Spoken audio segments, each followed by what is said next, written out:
So there I was, Bethany Beth Walters, just a girl from Cali with a penchant for making folks laugh on TikTok. My life was a mix of sunsets, smoothie bowls, and spontaneous comedy sketches. I had started my TikTok journey on a whim, never imagining it'd take off the way it did. But before I knew it, I had amassed a quirky little following that seemed to dig my vibes. It all started getting weird when I received my first fan gift, a beautiful antique-looking necklace right at my doorstep with a note that read, "For the brightest star in the night sky." It was sweet, kind of poetic, and it made me blush. I figured it was from a secret admirer, someone who had gotten a bit too invested in my online persona, but how they figured out my address, I have no idea. I showed it off in my next TikTok, thanking the anonymous sender and joking about not having a clue who it could be. But then the gifts didn't stop. A second package arrived, this time a set of vintage vinyl records, since I'd mentioned in a livestream about a month back how I was trying to get into old school music. The note was more intimate. To fill your home with melodies as beautiful as your laughter. Okay, flattering, but how did they know my address and my recent dive into vinyl? I felt a little uneasy because when I turned the note over, it was a hand-drawn nude of myself. Artistic, yeah, but probably crossing the line. This took a darker turn with the third gift. It was a painting, but not just any painting. It depicted me, asleep in my bed, the details eerily accurate, down to the pattern on my pajamas and the color of my sheets. The note chilled me to the bone. "Sleeping Beauty, I watch over you." That's when the red flag started waving frantically in my head. This wasn't normal. This was scary. I tried brushing it off, convincing myself it was some overzealous fan, but deep down I knew it was something more sinister. I started noticing things, like my things not being where I'd left them, or the back gate swinging open when I was sure I'd closed it. Then came the messages, direct to my TikTok inbox, from an account that was always deleted shortly after. "Saw you at the cafe today. Why didn't you smile at me?" I hadn't mentioned being at any cafe online. My heart pounded like a drum solo at that realization. I confided in my best friend, Jess, about everything. She was adamant I go to the police, so I did. But without tangible evidence, they said there wasn't much they could do. "Probably just a troll," they said, dismissing my fears. I felt helpless, trapped in my own home, jumping at shadows. Then came the night that changed everything. I was prepping for a late-night live stream, a chill session where I'd just chat with my followers, maybe play some of those vinyl records. I was setting up when I found the next note, right on my kitchen counter, a place no stranger should ever be. "You look so peaceful when you're unaware. Can't wait to see you tonight." My blood ran cold. This was no longer some distant admirer. They were in my house. The realization hit me like a freight train. I was in danger. I immediately grabbed Rocky, my loyal but not so ferocious Labrador, and locked us both in the bedroom, my heart racing as I dialed 911. The dispatcher told me to stay on the line, that officers were on their way, but every second felt like an eternity. That's when I heard it, the faint sound of footsteps creeping through my house. They were here, inside, with me. Locked in my bedroom, clutching my phone with one hand and Rocky's collar with the other, I whispered into the phone. "They're here, inside the house." The dispatcher's voice was a calming presence in the chaos, urging me to stay quiet and keep the door locked. Then, the unthinkable happened. My bedroom door handle started to turn, slow and steady. Rocky growled a deep, menacing sound I've never heard from him before. The door didn't budge, my earlier decision to lock it a stroke of unintended foresight, but that didn't stop them. A shadow loomed at the foot of the door, a figure standing silent in the dark hallway. "I know you're in there, Bethany," a voice hissed, A voice I recognized but couldn't place.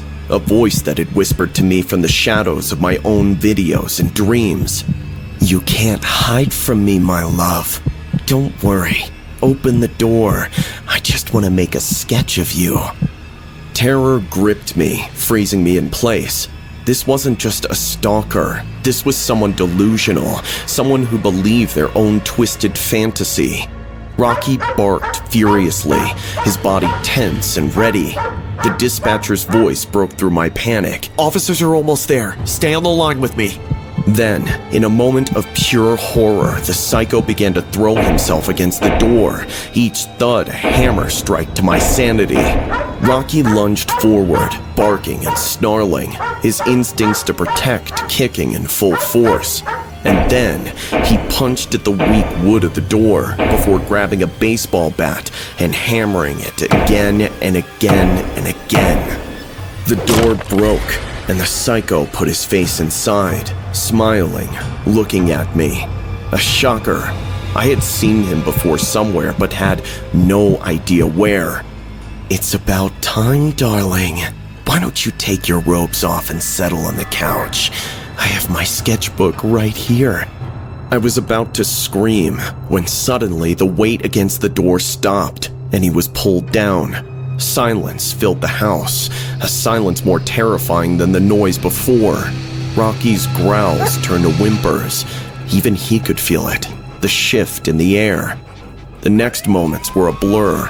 The sound of sirens approached, lights flashing through my curtains, shouts from downstairs, a struggle, and then the unmistakable sound of someone being shot.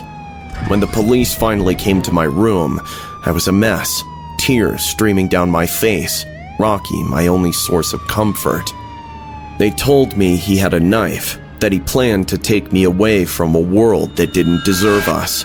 My stalker, my psycho follower, as it turned out, was someone I'd briefly met at a meet and greet, a face in a sea of fans, someone who had decided that I belonged to him.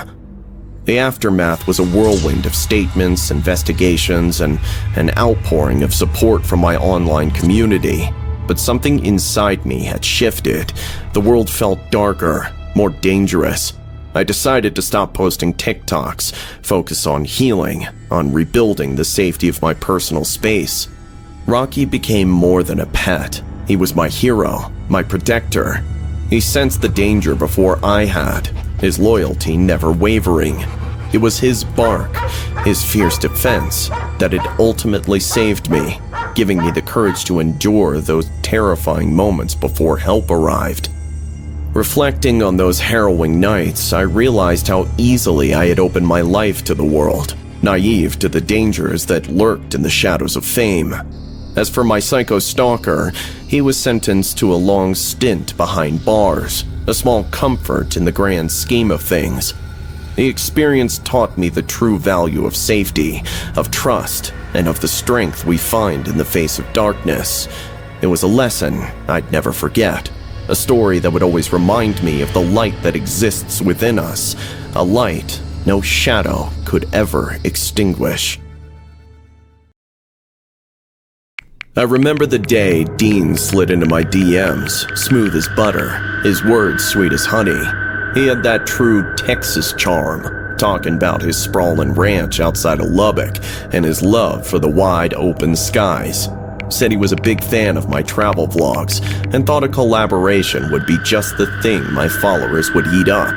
He invited me for a 10-day all-inclusive free trip to his luxury ranch, where we'd shoot and collaborate on TikTok. I admit the idea of filming horses galloping at sunset and the rustic beauty of Texas had me packing my bags without a second thought. The drive up to Dean's ranch was like stepping into another world. Miles and miles of open land, the kind of solitude you read about in those old Western novels. Dean was waiting for me at the gate, all smiles and warmth, a real cowboy in flesh and bone. "Welcome to paradise," he said, taking my bag. The first red flag came that evening. Dean insisted on a welcome ceremony, said it was tradition. We stood outside as the sun dipped below the horizon, and he started chanting in what sounded like some twisted version of Latin, his eyes closed and arms raised to the sky. I felt a chill run down my spine, the hairs on my arms standing on end, but I chalked it up to cultural differences, trying to keep an open mind. But things got weirder fast. Dean's demeanor changed once the camera was off. The warm, charming guy I met online was gone, replaced by someone cold and controlling. He'd snap over little things, like me not standing where he wanted during filming or questioning his rituals. "You don't understand the forces we're dealing with here," he'd said, his temper flaring like a wildflower. That night, he led me to a barn, far from the main house, for what he called the ceremony of binding. Inside the barn was lit by dozens of candles, casting eerie shadows on the walls. In the center stood an altar, draped in red cloth, with symbols I'd never seen painted all around them. Dean claimed it would bond our spirits for the shoot, ensuring the success of our collaboration. Despite every instinct screaming at me to run, I found myself frozen, caught in the headlights of his fervent belief. He began the ceremony with more chanting, then pulled out a small, ornate knife, gesturing for my hand. "A drop of blood to seal our bond." That was the moment I knew I had to get out. But when I pulled away, his reaction was volcanic. "You don't respect the traditions!" he yelled, grabbing my arm with a grip that bruised. I managed to wrench free, running back to the main house and locking myself in my room. That night, I lay awake, listening to the sounds of the ranch, a symphony of nocturnal creatures and the distant, unsettling echo of Dean's chants. I realized then that I wasn't just a guest on his ranch, I was a prisoner. The following days blurred into a nightmarish cycle of bizarre ceremonies and Dean's growing unpredictability. He didn't let me leave. He talked about purifying the land, about me being chosen for something greater. I started to see the truth of my situation. I was in the clutches of a madman, far from home and completely alone.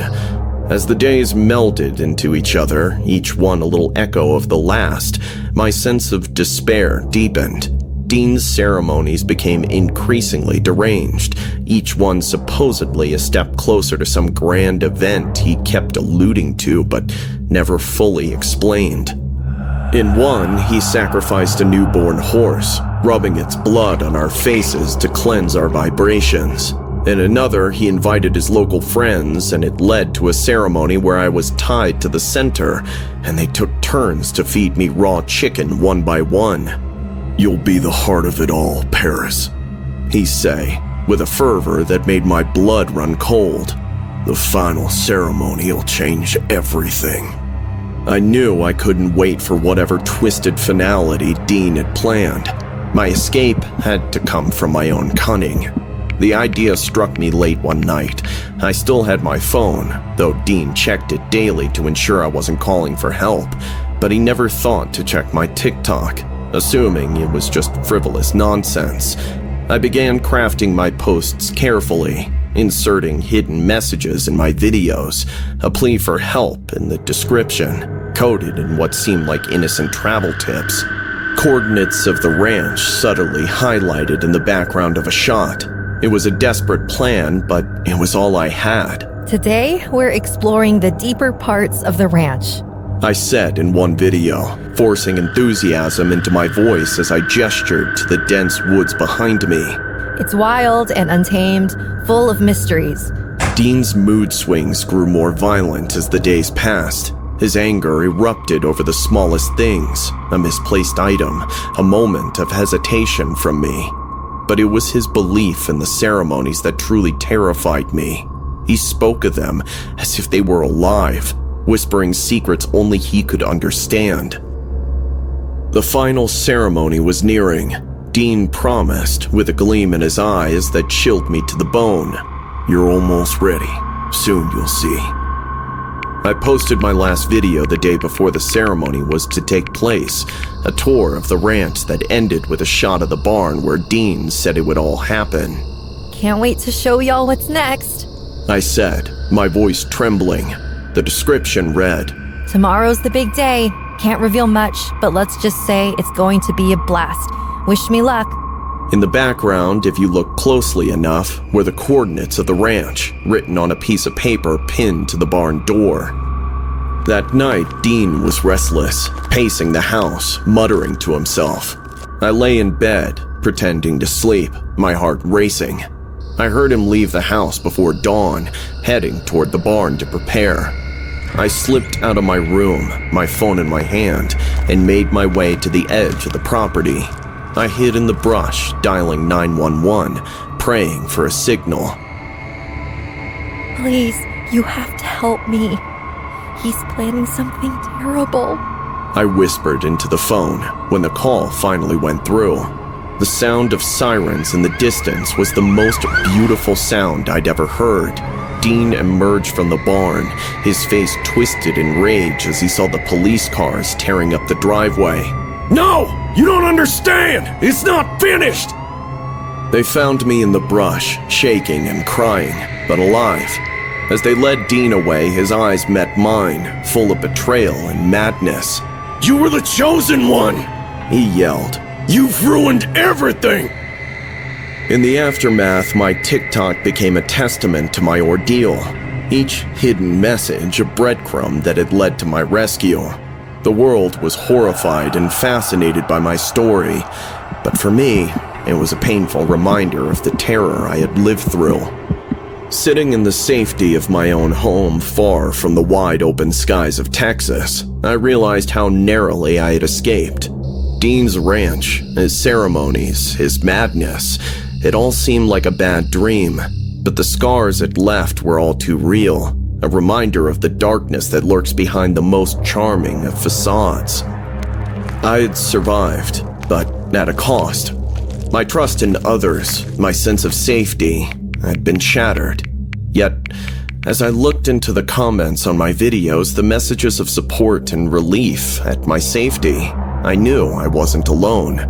My story had touched people, reminded them of the strength we all have within us, and maybe, just maybe, that was worth everything I'd endured.